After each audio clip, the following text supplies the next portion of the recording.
avait quelqu'un qui a dit que je peux pas jouer aux poupées, et après j'ai pleuré. Bienvenue sur Papatriarcat, le podcast qui réfléchit à la parentalité au XXIe siècle pour l'affranchir du modèle patriarcal. Dans cet épisode, je reçois Jacqueline Bencardino. Elle est psychologue, psychothérapeute et éducatrice parentale, créatrice de la page Instagram @va demander à Jacqueline et d'un site internet sur la psychologie parentale. Elle accompagne les parents dans la vie quotidienne et pratique la téléconsultation. Dans sa pratique, elle a souvent été confrontée à un sujet brûlant, la charge mentale. Ensemble, nous échangeons pour essayer de répondre à quelques questions. Comment est-ce que cette charge est répartie dans les couples parentaux ? Comment est-ce qu'on peut parler du sujet ? Quelles solutions est-ce qu'on peut apporter ? Et nous allons commencer par une question qui est simple et à la fois très complexe. Je sais que c'est souvent le cas pour la première question, désolé. Qu'est-ce que la charge mentale ? Je vous souhaite une très bonne écoute. C'est une vraie question parce que la plupart des parents justement qui viennent me voir pour ces types d'accompagnement, ils ne savent même pas expliquer. C'est une des questions qu'on me pose le plus souvent, c'est je n'arrive pas à expliquer ma charge mentale. Parce qu'effectivement, la charge mentale, c'est quelque chose d'invisible. Ce n'est pas des choses qu'on fait, ce n'est pas la quantité des choses qu'on peut mettre en place concrètement, mais c'est un peu la surchauffe du cerveau. C'est tous les petits post-it qu'on met mentalement. Il faut que je pense à ça, je ne peux pas oublier de faire ça. Et qui viennent nous rajouter une certaine anxiété aussi, et qui viennent embrouiller notre cerveau parce que justement, on a l'impression d'avoir énormément de choses à faire. On ne sait pas par quel bout commencer, par quel bout s'y prendre. Et donc, c'est toutes ces choses du quotidien qui sont minimes en soi, chacune d'entre elles, mais qui sont tellement nombreuses qui viennent justement prendre une place assez importante dans notre cerveau, surtout quand on devient parent. Alors, arrêtez-moi pour le coup si je me trompe, mais j'ai l'impression qu'on a souvent tendance, quand on parle de charge mentale, de juste parler de la charge mentale domestique et familiale. Oui. Mais pourtant, la charge mentale, moi, quand je vous écoute, je me dis qu'en fait, c'est dans tous les domaines. On a des charges mentales sur tous les sujets. Oui, oui, complètement, complètement. Ça va venir, justement, il y a différents types de charge mentale. Il y a différents axes aussi dans la charge mentale, mais c'est vrai que quand on parle, par exemple, de travail, on va plus parler de burn-out. Mmh. Ce sont des concepts un peu différents, mais effectivement qui se rejoignent. La charge mentale, c'est venu, dans la vie quotidienne comme un concept qui se réfère justement à la vie, familiale et à la vie quotidienne, effectivement. Mais vous avez raison, c'est quelque chose qui existe, un petit peu dans tous les domaines de notre vie. On n'arrête jamais de penser, n'est-ce pas? Donc Exactement. oui. Et donc, moi, pour le coup, ma question suivante, c'est, quand je vous écoute, je me dis: «OK, donc on a des post-it, on a de la charge mentale», Mmh mh. mais finalement, ça, on est obligé d'en avoir puisqu'on gère tous et toutes, des choses dans notre vie. Mmh. Est-ce que le sujet, c'est d'avoir de la charge mentale ou est-ce que le sujet, c'est d'être en surcharge mentale? Exactement, c'est d'être en surcharge mentale. C'est vrai qu'encore une fois, on parle des concepts. Le concept répandu, c'est la charge mentale, mais qu'il y a quelque chose qui est quelque chose qui existe chez tout le monde. Mais là où ça devient problématique, c'est justement quand on est en surcharge. Ça veut dire qu'on n'arrive pas vraiment à gérer tous ces post-it ou alors pas de la façon dont on souhaitait et donc du coup, ça vient faire, bugger un petit peu le cerveau et le côté émotionnel aussi, qui est très lié à tout ça. Ce qu'on ne peut pas oublier, c'est que, bah, on est des personnes et dans le monde dans lequel on vit, on s'attend beaucoup à des on est dans du prêt-à-porter Mmh. et donc du coup, on s'attend à avoir des réponses qui vont fonctionner tout de suite, des choses à mettre en place qui vont fonctionner tout de suite et on a tendance à oublier qu'il y a tout un tas de choses qui sont très complexes derrière, qui sont reliées à tout ça, qui est le côté émotionnel, nos croyances, nos valeurs et cetera et qui vont provoquer en psychologie, on appelle des dissonances cognitives. Ça veut dire tout simplement, quand on a 2 idées ou 2 croyances, opposées à la fois et donc notre cerveau, il est tout le temps en train d'essayer de se battre, en termes énergétiques pour savoir laquelle des 2 va gagner, et c'est épuisant. Quel exemple vous avez de dissonance cognitive comme ça pour que ce soit très clair pour tout le monde? Je vais essayer de prendre un exemple concret de ce que je peux voir, souvent. Donc c'est souvent entre nos valeurs, nos croyances personnelles, ce qu'on souhaite accomplir nous-mêmes et puis l'inconscient collectif. Ça veut dire tout ce que la société, elle nous dit, tout ce qu'on voit dans les réseaux sociaux, tout ce qu'on entend de notre entourage. Donc très concrètement, par exemple, hem, quelqu'un une femme, je vais prendre l'exemple d'une femme parce que c'est ce que je vois majoritairement en consultation notamment, une femme qui pense, qui a envie d'avoir un couple, soudé. Son idée du couple, ça va être justement un couple qui prend des décisions ensemble, qui élève les enfants ensemble, qui discute et cetera et cetera. Et puis il y a ces des petites valeurs, familiales, ou de ce qu'elle voit souvent, qu'une femme, forte, une femme à succès, c'est une femme indépendante. Donc j'ai pas besoin, d'un homme pour réussir dans la vie. Et donc du coup, elle va avancer quotidiennement avec ses idées. Parfois, elle ne sait même pas qu'elles existent dans sa tête. Elle a un certain niveau de réflexion et elle pense que ça lui passe au-dessus, mais si quand même devant ses yeux un peu tous les jours. Et donc du coup, elle va se donner pour être cette femme indépendante. Elle va faire toutes les tâches sans se plaindre.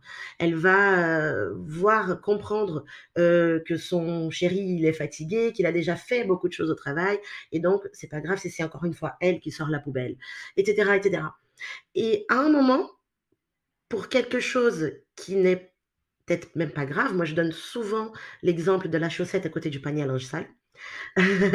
Elle va exploser et donc pour moi, c'est la dissonance cognitive parce qu'elle a tenu en fonction d'une croyance qu'elle a et puis finalement, elle voit que ce n'est pas ça lui convient pas vraiment parce que son idée vraiment du couple, ce n'est pas vraiment ça, par exemple. Donc ce sont des idées qu'on peut avoir, et qui vont d'encontre, l'une, contre l'autre et donc qui vont justement, voilà, enfin voilà, guider un petit peu nos comportements aussi dans la vie quotidienne.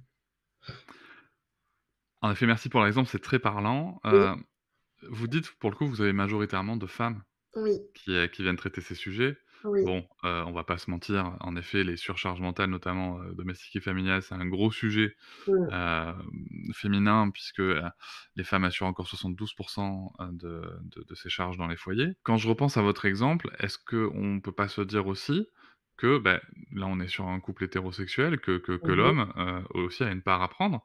Que Bien peut-être sûr. qu'il peut se dire que sa femme, qui a elle aussi travaillé, à l'extérieur du foyer, Mmh. dans la journée, elle aussi, elle pourrait se reposer peut-être parce qu'elle a peut-être eu une journée un petit peu compliquée. Comment est-ce qu'on amène ces sujets-là? C'est compliqué de parler, de façon générale parce que Bien sûr. c'est vraiment, au cas par cas. Ça va dépendre aussi, on a parlé des dissonances cognitives, j'ai donné l'exemple de la femme, mais il y a aussi chez l'homme.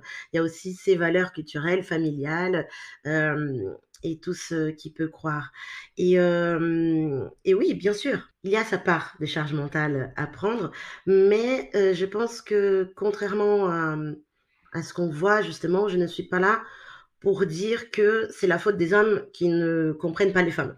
Moi, je pense que la charge mentale est vraiment quelque chose de personnel. C'est ce que je dis, tout le temps et certes, il y a l'axe du couple qui rentre en question, mais il y a déjà comment chacune et chacun, hem, arrive justement à se libérer de certaines, hem, croyances, de certaines idées qui sont là aussi pour le déranger. Donc justement cette communication. J'ai beaucoup de femmes qui me disent, hem: «Mais chez nous, c'est déjà 50-50. Il fait déjà beaucoup de choses» et donc du coup, je n'ose pas lui dire que je suis en charge mentale parce qu'il m'aide.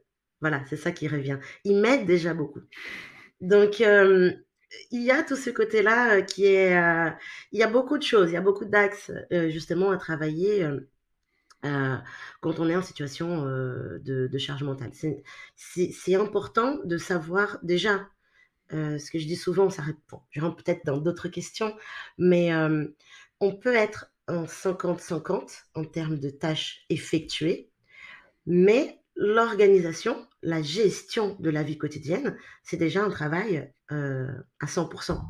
On va dire dans les entreprises, on a des postes intitulés gestion de projet, gestionnaire de projet Et donc c'est un petit peu ça. Ça veut dire que si on fait 50-50 pour l'exécution, mais que la gestion, elle est donnée juste à une personne, bah, en fait, on n'est pas sur du 50-50, on est sur du 75-25. Donc, il y a beaucoup de choses à travailler, par rapport à ça et il y a effectivement, je pense, du côté des hommes, heu, un travail de réflexion tout simplement, mais qui doit aussi être amené par la femme pour essayer de se comprendre et de pouvoir communiquer aussi par rapport à ses besoins et je pense que ça, c'est un point qui est vraiment important dans la charge mentale. Oui, tout à fait. Alors c'est vrai que là, on arrive sur un sujet qui est un peu délicat. Je voudrais juste revenir sur l'exemple que vous donnez de, bah, justement, de ce côté un peu gestion qu'il y a derrière. En entreprise, bien souvent, vous dites il y a des personnes qui sont gestionnaires de projet, il y a aussi des gestionnaires logistiques. Il y a Oui, aussi il y a même dans les bureaux, il y a des gens qui sont chargés de s'assurer qu'on ait bien des stylos, du papier. Parce que, oui, le papier n'arrive pas tout seul dans la photocopieuse, oui. quand on a besoin de photocopier des trucs et dans la vie parentale, souvent, pour reprendre un peu votre exemple, c'est vrai que souvent on s'arrête à dire: «Ouais, mais le père, il change aussi les couches, on les change à 50-50». Oui, Et moi, souvent, je pose la question pour juste alors, sans jugement, mais juste pour essayer d'aller un peu plus loin: «OK, mmh mais qui achète les couches?» Qui oui, les a choisis? Qui a passé des heures, devant son écran d'ordi pour vérifier la composition des couches? Est-ce que c'est ça qu'on veut? Qui oui, s'occupe du stock de liniment? Qui prépare le sac, pour qu'on puisse changer la couche, en déplacement? oui, Et c'est vrai qu'il y a si je comprends bien, il y a aussi tout ce côté-là, qu'on invisibilise en disant: «Mon Dieu, c'est merveilleux, ils changent des couches». mmh Bon, je grossis un peu le trait, mais on oui, s'est compris. oui, Alors que derrière, il y a tout un travail justement de logistique et oui, si je comprends bien, tout le sujet, c'est de réussir à se dire que: OK, il faut qu'on partage ça aussi» mmh et en même temps, il y a peut-être une croyance alors sociale, culturelle, historique qui s'est installée en nous disant: «Ouais, mais en même temps, c'est moi qui dois le faire» ou peut-être qu'aussi que parce que c'est un homme, il va pas bien le faire. Ou parce que comme il fait différemment, il va pas bien le faire. Oui, exactement, exactement. Là, il y a 2 points très importants dans ce que vous dites, Cédric. Donc, d'un côté, c'est exactement ça, la charge mentale, c'est tout ce côté logistique invisible. Ce n'est pas que changer les couches, mais aussi, bah, prévoir suffisamment en avance qu'on va pas se retrouver en plein milieu de la nuit sans couche, donc acheter en avance et cetera et il y a aussi, ce côté de, hem les femmes, elles peuvent se dire: «Mais si je ne prévois pas, on va vraiment se retrouver en plein milieu de la nuit sans couche et donc Mmh. c'est mon enfant qui va en pâtir et moi». Donc je ne peux pas, lâcher prise sur ce point-là. La notion de lâcher prise, elle est très importante aussi. On est souvent dans des extrêmes. C'est, soit je fais, soit je fais pas et on verra bien. Alors que ce n'est pas vraiment ça le lâcher prise et puis il y a aussi ce deuxième point où, on a aussi ce côté perfectionniste où, pour que ça soit bien fait, il faut que ça soit fait à ma manière. Donc si je laisse mon partenaire faire, je ne vais pas être, satisfaite non plus. Donc autant le faire, n'est-ce pas? Autant le faire moi-même. Donc il y a aussi cette question de laisser cette place et de partager, réellement. Alors là, pour le coup, j'ai une question, qui me Mmh vient mh. tout de suite. Oui. Alors je sais bien que ni vous ni moi ne sommes sociologues, mais Mmh de mh. par votre expérience, est-ce qu'on peut pas aussi se dire qu'il y a un biais de construction de genre, Mmh. dans le fait que, globalement, les femmes se disent que ça doit être parfait, que, sinon c'est elles qu'on va juger, Oui. et qu'il faut que ça soit nickel, alors que moi, en toute transparence, moi le premier, je ne vis pas cette pression de Mmh la mh. perfection dans mes attitudes parentales, et du care. Alors qu'en effet, à commencer par ma compagne et par toutes les mères que je connais, Mmh en mh. tout cas, et que je côtoie, il y a vraiment cette pression qui est ancrée chez les femmes. Oui. Est-ce que c'est un selon vous, c'est une construction de genre ou c'est vraiment individuel? Moi, je pense que oui, c'est une construction du genre. Effectivement, les papas aujourd'hui, enfin voilà, à l'heure où on se parle, les papas qui sont impliqués, ils sont félicités, justement. Oui, tout à fait, oui. «Oh là là, qu'est-ce qu'il est un bon papa, voilà, il a arrêté de discuter pour aller justement changer la couche ou pour que sa femme ait bon, on parle beaucoup de couches, hein, mais c'était l'exemple qui est venu. Hem, donc ils sont félicités. Alors que pour la femme, c'est vrai que la vision justement de la société, c'est juste normal. Son enfant, il a la couche sale, donc elle est allée, changer une couche. Donc oui, on a encore un biais, il y a encore une différence et donc forcément la pression qu'on s'ajoute, c'est, mmh, Elle est plus grande aussi. Par exemple, si on va quelque part et qu'on voit un enfant pleurer, j'ai été cette semaine à la fête foraine avec mon fils, et avec ma famille, et à un moment, il y avait du monde, donc il y avait un petit qui pleurait. Donc il y a quelqu'un qui s'arrête pour voir le petit et il a demandé: «Elle est où ta maman?» Voilà, ce sont des petites choses du quotidien, mais on grandit justement. Hem, c'est ce qu'on entend depuis qu'on est tout petit, c'est, bah, quand on a un problème, quand on est seul: «Elle est où la maman?» Et puis d'un Mmh autre mh. côté, si on voit vraiment aux yeux de la société: «Elle est où cette mère qui a perdu son enfant, qui est en train de pleurer ici?» Voilà, donc effectivement, il y a encore beaucoup de différences des genres. C'est Mmh. vrai que vous avez ouvert la parenthèse sur le dad blessing, donc cette sacralisation des pères. C'est vrai que souvent, moi, ce que pour bien illustrer le truc, ce que j'explique, c'est regardez sur les réseaux sociaux, combien vous voyez de pères qui écrivent, ou qui sont tout fiers ou qui se prennent même en photo parce qu'ils sont allés chercher leur enfant à la crèche Oui, mmh, et combien vous voyez de mères le faire, en fait? mais oui, Aucune. exactement. Aucune. Parce qu'en fait, c'est juste le job, quoi. Et c'est vrai que ça sous-entend quand même, tout ce qu'on vient de se dire, qu'il y a aussi, en termes, pour le coup, de charge mentale, hein, Mmh il y mh. a quand même encore dans la construction de genre, masculin, traditionnel, cette notion que l'homme, il a le choix.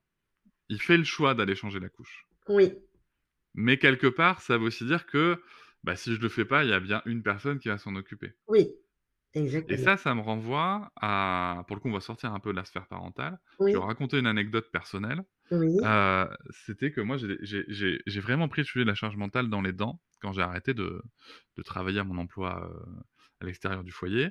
Et en fait, on hébergeait une personne à ce moment-là. Bon, il y a aucune animosité, tout va bien, mais Mmh on a eu un sujet de charge mentale puisqu'en fait, cette personne à la maison, tous les matins, elle laissait son assiette avec ses couverts, dans l'évier Mmh de mh. cuisine, alors qu'on a un lave-vaisselle qui est à 50 centimètres du truc. Oui. Et donc tous les jours, je me retrouvais, parce que moi j'avais de la vaisselle à faire, à devoir mettre ces éléments dans le lave-vaisselle. Mmh mh. Et quand j'en ai parlé, en fait, bon déjà, la personne m'avait répondu: «Oui, bah, d'un autre côté, je le ferai le soir en rentrant, c'est pas grave». Mmh. Mais en fait si, parce que ça reste là.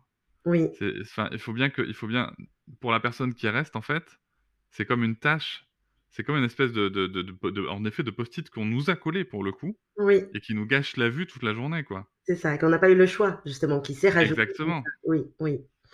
Mmh. Et il y avait cette question-là et l'autre question c'était, bah, c'est bon, enfin, en même temps, tu peux le mettre, au lave-vaisselle, ça prend pas de temps, pas beaucoup de temps. Mmh. Chose à laquelle j'avais répondu: «Bah, écoute, si ça me prend pas beaucoup de temps à moi, ça t'en prendra pas plus. Donc, Mmh mh. tu es gentil et tu Oui. et tu le fais».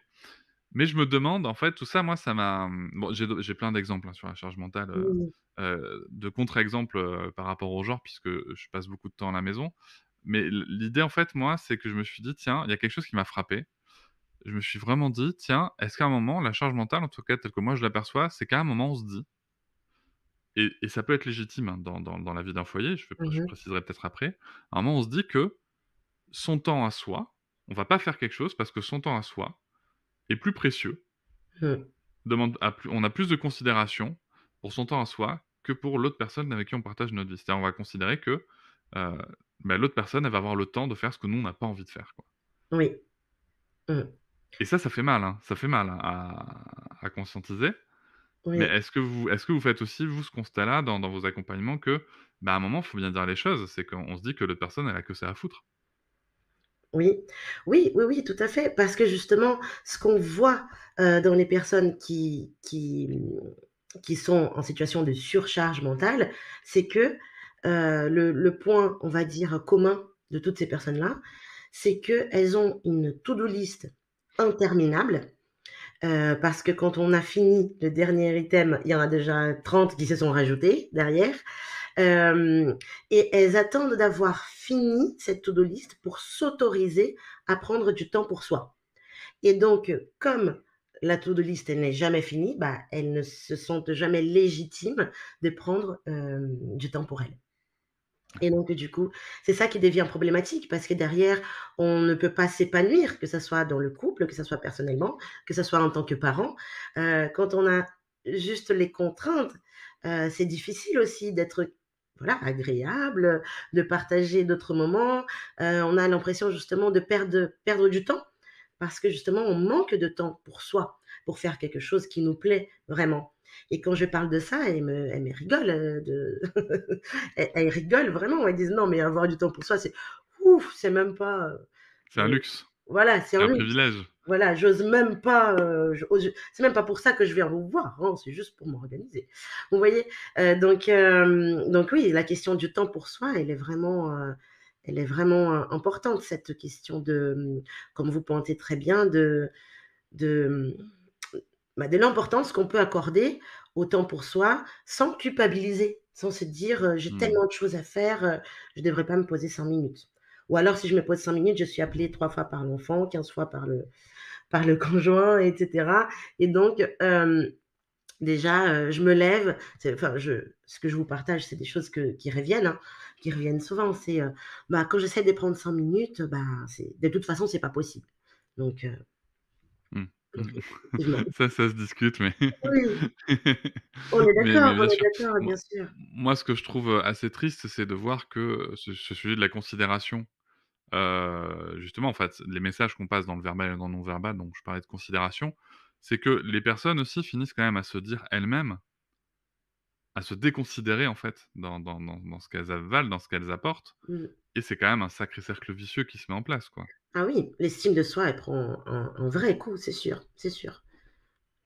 Et Oui. comment est-ce qu'on détecte pour le coup les signes qu'on est en surcharge mentale? Qu'est-ce qui là pour les personnes qui nous écoutent, à quel moment on peut se dire: heu: «OK, là ça» mis à part le fait qu'on se sent pas bien, fatigué, Mmh. qui sont mais est-ce qu'il y a des signes vraiment, qui existent pour dire: «Là vraiment ça va être, la limite, je vais passer la limite et ça va Mmh. mal se passer»? Déjà, il y a le cerveau qui ne s'arrête jamais. Donc on commence à avoir Mmh. des problèmes aussi pour dormir, ou alors on va se réveiller plus tôt parce que, le cerveau, il ne s'arrête jamais. Vraiment, il est en train de se dire: «Ah, j'ai oublié de mettre le goûter, ah, j'ai oublié d'envoyer le mail au travail, je j'ai pas mis la je sais pas, le linge à sécher». Voilà. Le cerveau, il est vraiment en travail en permanence. Hem, c'est il y a le fonctionnement normal du cerveau, effectivement, on pense à des choses, et il y a quand on n'arrive plus à contrôler ses pensées. On n'arrive plus à avoir des pensées, heu, ailleurs, déjà. Aussi quand on commence à devenir, désagréable, on va dire, avec soi-même et aussi avec les autres, parce qu'on n'a rien d'autre, on va dire, à raconter ou à se raconter, que, des tâches qu'on a accomplies, que les checks qu'on a fait sur notre to-do list.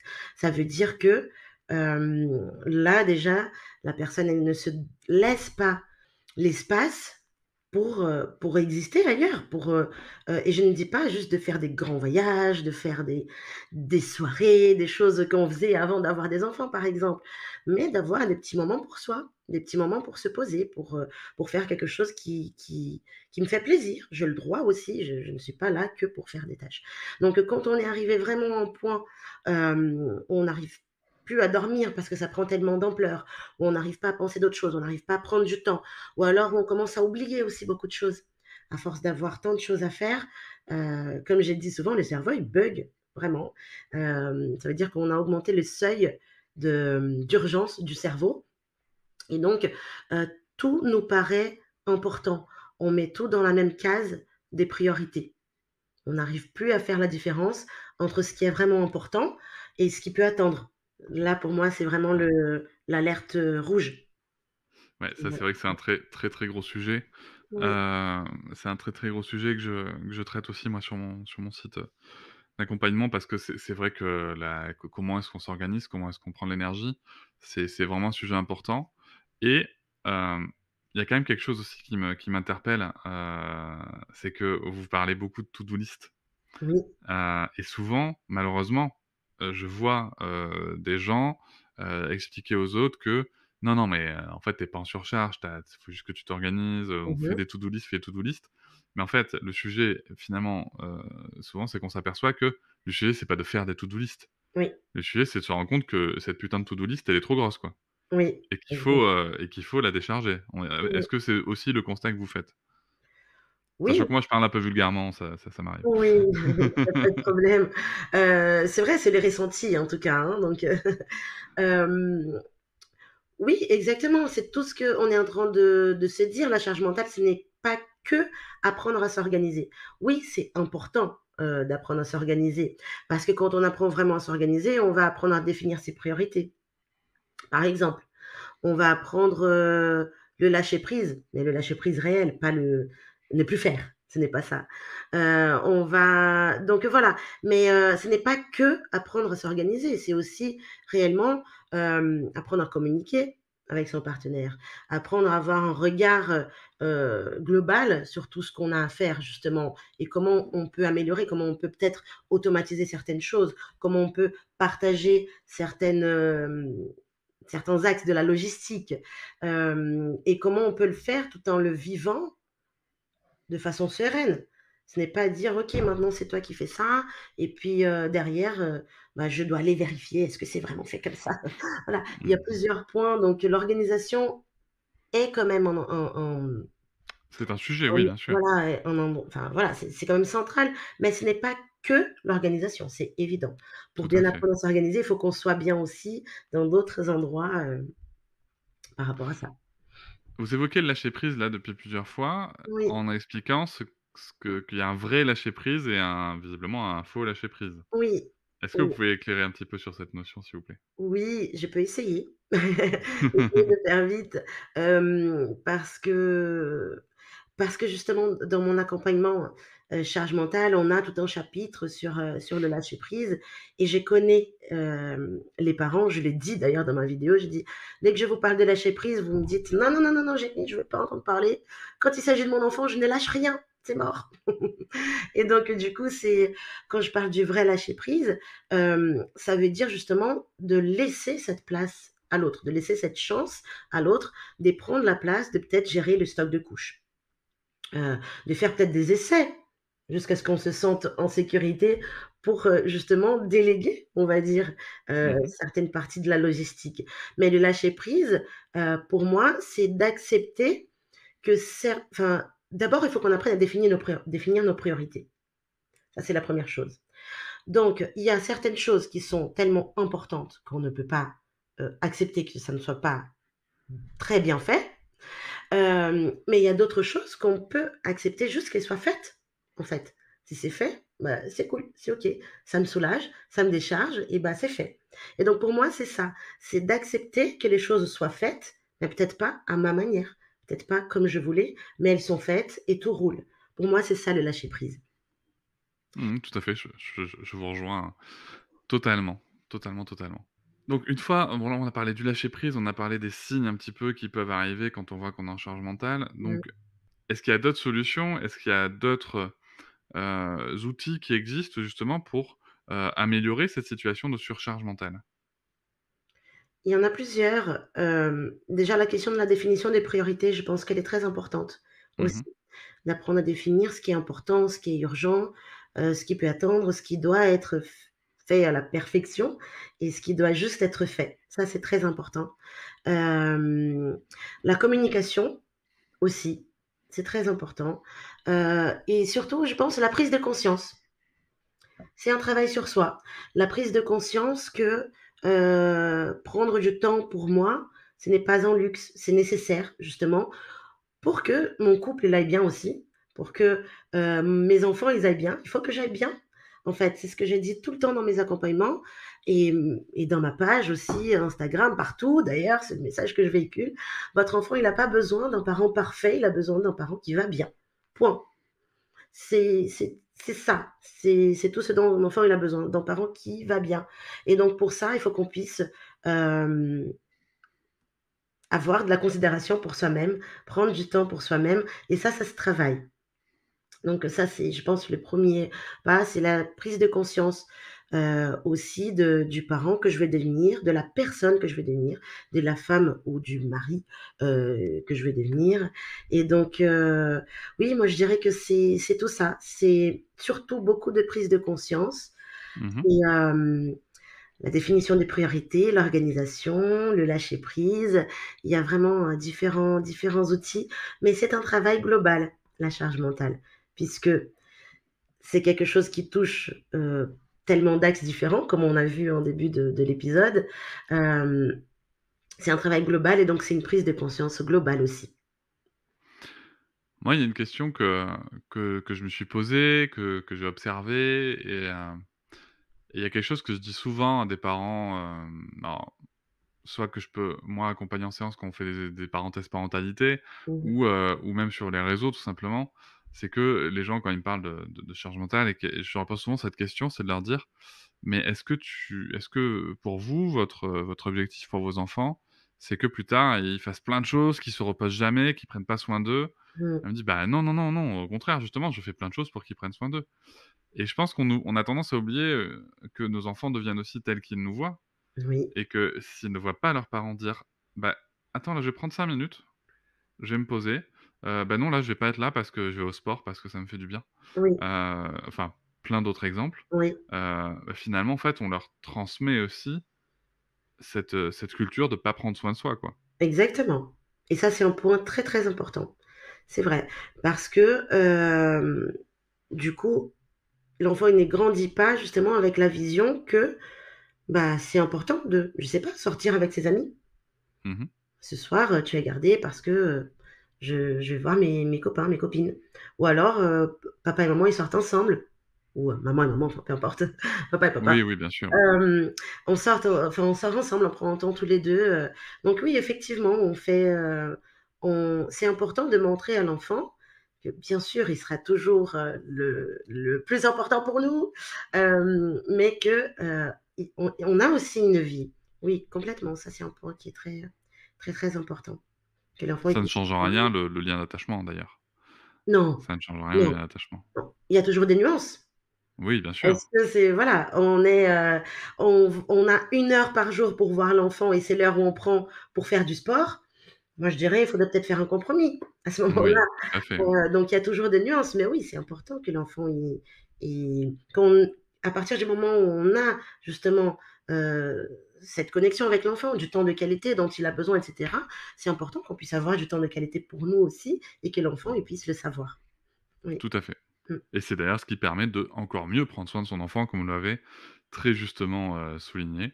Moi, j'ai coutume de dire que le plus beau cadeau qu'on peut faire aux gens que j'aime, c'est d'avoir de l'énergie à leur donner Oui, et pour avoir de l'énergie à leur donner, il faut bien, en accumuler à un moment, quoi, parce que oui, sinon, il y a plus rien.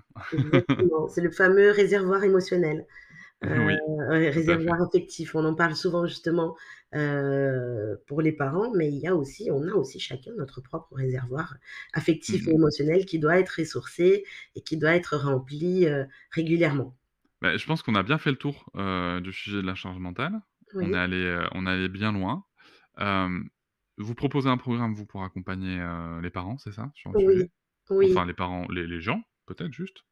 Oui, mais les gens c'est vrai que c'est tourné vers les parents, Mmh hem, mh. parce que, bah, j'ai tout un volet, sur la parentalité, sur justement cette éducation bienveillante qui est en vogue, qui est importante à mes yeux, mais qui vient rajouter aussi beaucoup de pression et donc justement, il y a tout un volet où on parle de ça, de comment mettre ça en place sans s'oublier, sans se rajouter, hem voilà, encore plus de charge mentale et faire ça, de façon à pouvoir, tout connecter, toutes les pièces du puzzle, et sereinement. Donc le programme s'appelle Mentalorphose, je les présente sous forme de challenge, donc il y a 6 semaines, 6 semaines pour se libérer, de sa charge mentale. Donc chaque semaine, on va voir un gros module. Donc on a justement comment faire pour arrêter de réfléchir à tout, tout le temps? Comment réussir à être plus présent dans ce que je fais? Comment faire perdurer les efforts de répartition de la charge mentale dans le couple? Donc là, on va voir justement tout ce qui est la communication, tout ce qu'on a pu voir, un petit peu ici aujourd'hui. Comment tenir le rythme et rester un parent bienveillant à long terme? Trouver l'équilibre entre le lâcher prise et alléger la pression quotidienne. Et puis, comment mieux planifier rapidement et efficacement ce que j'ai à faire? Donc on a, justement à la fin de chaque semaine, on a fait des exercices, hem, on a tout mis en place pour trouver la réponse à la question principale, pour être opérationnel, à la fin de chaque semaine et puis ça va crescendo, ça s'accumule, voilà, les semaines les unes avec les autres. On monte en prise de conscience, en outils. Je suis très présente, Aussi, il y a un groupe, je viens en live, donc j'accompagne vraiment chacune et je dis chacune parce que jusqu'ici je n'ai pas eu de papa, mais les Bah voilà. alors les gars! Oui, c'est très intéressant parce que quand j'ai présenté, ce programme-là, j'ai eu beaucoup de mamans qui sont venues me dire, «Mais pourquoi tu t'adresses aux femmes? Mais pourquoi les papas aussi, ils sont en charge mentale?» Je trouvais ça intéressant que ce soit les mamans qui viennent militer pour la charge mentale des hommes. J'ai dit: «Mais oui, mais je m'adresse aux parents, je m'adresse aux parents. Le programme est fait pour eux aussi». Simplement, avant de lancer ce programme, j'avais fait un sondage, pour savoir si ça pouvait intéresser. J'ai eu plus de 5 000 réponses positives et j'ai pris soin de regarder chacun des participants du sondage et je n'ai eu aucune réponse masculine. Et donc c'est pour ça que je dis, au moment d'y aller, je m'adresse quand même aux parents. Ils sont, les papas, ils sont quand même les bienvenus et j'ai eu déjà quelques inscrits qui ont dit, «Je l'ai fait avec mon conjoint et cetera». Donc voilà, les conjoints, ils sont arrivés vers le programme par le biais de leur femme, mais ils ont quand même pu bénéficier, donc ça, c'est top. C'est vraiment super. Donc c'est pour tous les parents, hommes, femmes, peu importe. Bah, moi je pense que alors je donne un avis très personnel, hein, je vais un peu casser Oui, l'ambiance pour le coup, comme oui, d'hab. il y a pas de souci. C'est que, moi je pense que vous faites bien de vous adresser aux femmes. Oui, C'est toujours le sujet, on en parlait il y a pas longtemps. J'intervenais dans un festival féministe qui s'appelle Les Fameuses oui, et je pense qu'à un moment, il faut pas nier la réalité sociale du sujet, quoi. oui, C'est-à-dire qu'en s'adressant aux femmes, peut-être qu'on peut se dire, qu'on entretient un stéréotype, mais en fait, la réalité, c'est que le stéréotype, il est là et oui, qu'en vous adressant justement à la cible de ce stéréotype, oui, bah, c'est comme ça que vous allez peut-être en toucher un maximum pour casser le stéréotype de l'intérieur oui, et c'est pour ça que je pense qu'il faut assumer le fait, en effet, de dire que, beh, voilà, ça s'adresse aux femmes et oui, peut-être qu'en effet, que les mecs auraient tendance, à avoir une bonne idée en se disant: «Tiens, je vais aller voir, tiens, qu'est-ce qui se dit aussi? oui, Qu'est-ce qui se dit?» Mais je pense qu'il faut pas se mentir non plus, c'est que, si les hommes, dans leur majorité, ne s'intéressent pas à ces sujets-là, c'est bien parce que et je veux dire oui, c'est bien parce que dans la globalité, mmh, on sait très bien qu'on est quand même un peu les gagnants de l'histoire, mmh, dans la majorité des situations. Et je dis «on» alors que moi ma situation personnelle est inversée, hein, par rapport mmh. à la tendance Oui, sociale. Mais voilà, globalement les mecs savent bien que c'est la tendance de l'histoire. Moi quand j'en parle avec des amis, la plupart me disent: «Mais pourquoi tu veux que je me pose cette question-là? C'est très bien comme mmh, ça». «Ouais, oui, mais ta femme enfin elle tire à la langue, tu vois? Elle en peut plus, quoi». oui, «Oui, mais elle me dira si ça va pas». oui, Sauf qu'en oui, fait, effectivement, oui. bien souvent on le dit pas, quoi. Oui, c'est ça et oui, non, mais vous avez, c'est vrai que vous avez raison. Je m'adresse quand même aux parents, c'est vrai. Mon objectif, c'est de casser les stéréotypes de l'intérieur, mais je m'adresse quand même aux parents parce que si j'ai, un papa qui vient me solliciter pour ça, moi, j'ai envie de répondre présent et j'ai pas envie qu'il Oui, regarde tout le programme, à ce que je enfin, avec moi qui m'adresse, à au féminin.